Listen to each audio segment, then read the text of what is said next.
好，今天粉丝寄来一个蓝牙耳机需要修理。这个蓝牙耳机是 BOSS 的 Sound Sport Free 的耳机，然后打开后发现这个耳机完全没有反应，就是那个电池仓也没有充电。正常的话，这个按一下，这里的灯会亮，然后这里的灯也会亮。那这款是现在完全没有反应。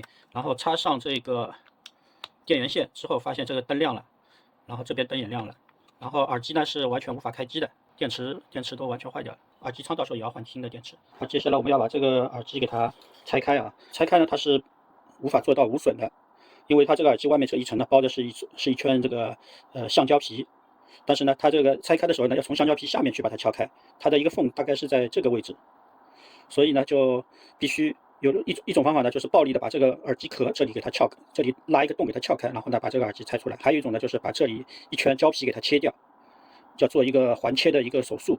太残暴了！一圈的这个给它切掉，切掉以后呢，把那个刀片从这里面进去，把它给撬开。那不管是哪一种方法，都无法做到完全的无损。如果是不切开的话，这个胶皮在撬外壳的时候，这个胶皮会碎掉，会影响到里边，会影响到下面。所以说这个还是必须要切一下的。好了，这一圈胶皮已经给它切下来了。好，接下来呢，我们拿热风枪给它加热一下。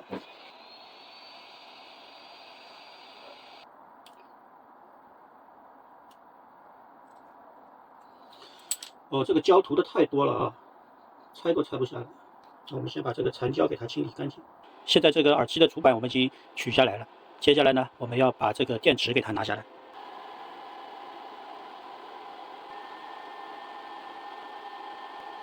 好，我们现在这个电池已经取下来了啊，测量一下它的电压，看看还有多少。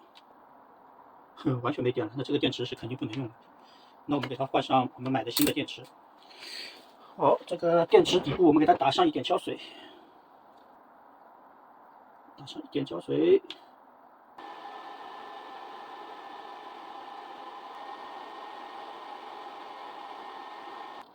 好，现在这个电池已经换上去了，然后我们先给它装到这个耳机壳里面试一下。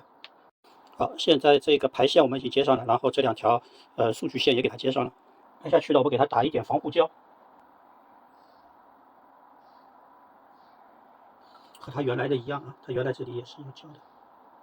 好，这样一个耳机就好了。我们呢，接下来我们用同样的方法处理这第二只耳机。现在两个耳机的电池都已经换上去了，在那个充电场里面，现在在进行充电。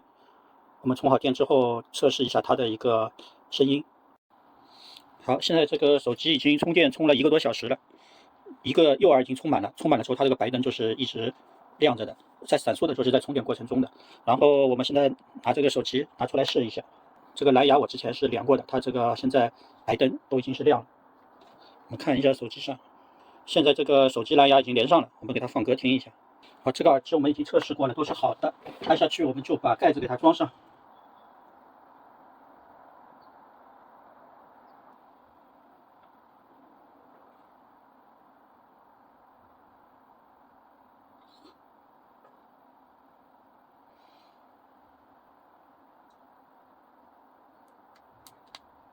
那这一副耳机就更换电池，这样就完成了。